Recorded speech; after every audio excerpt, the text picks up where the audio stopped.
సహజం, రాజకీయాల్లో గెలుపులు ఉంటాయి, ఓటములు ఉంటాయి, ప్రభుత్వాల మార్పిళ్ళు ఉంటాయి, జరుగుతాయి.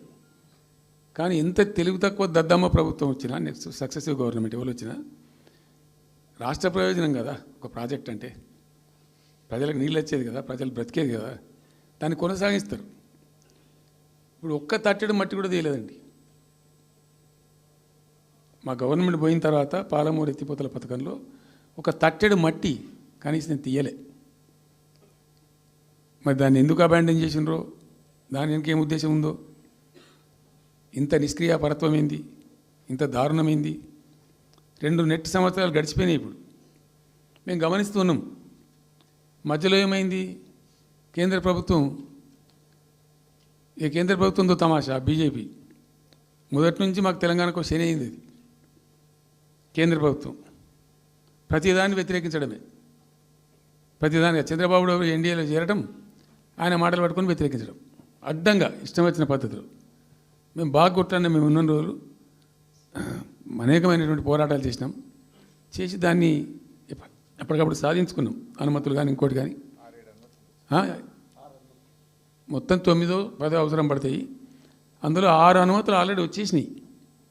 మెయిన్ ఎన్విరాన్మెంట్ అసెస్మెంట్ కమిటీది అదే మెయిన్ అసలు ప్రాజెక్టుకు లైఫ్ లైన్.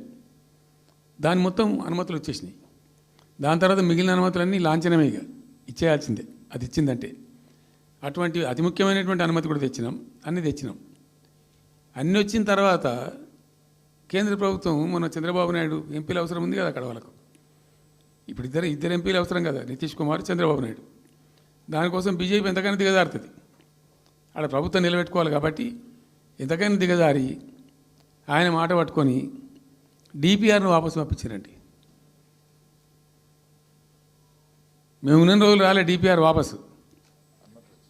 అనుమతులు తెచ్చిన ఉల్టా మేము. ఇంకా డిపిఆర్ వాపసు వస్తే భూమి ఆకాశం ఒకటి చేయాలా రాష్ట్ర ప్రభుత్వం. ఎంత లొల్లి చేయాలా, ఎంత హడావుడి చేయాలా.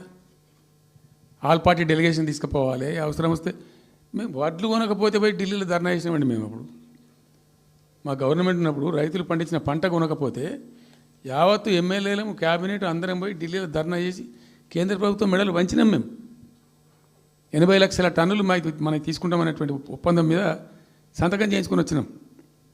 వడ్లు కొనిపించినాం ఎఫ్సిఐతోని. మామూలు వడ్లు కొనకపోతేనే మేము అంత అడావుడి చేసిపోయినాము. కానీ ఒక ఇంత పెద్ద ప్రధానమైన 3 జిల్లాలకు సంబంధించిన ప్రాజెక్టు డిపిఆర్ వాపసు పంపిస్తే వీళ్ళు కుయ్యలేదు, కుట్టుకోలేదు, వాళ్ళకి చెప్పని కూడా చెప్పలేదు. తెలియదు ఎవరికి బయట. జస్ట్ దేవర్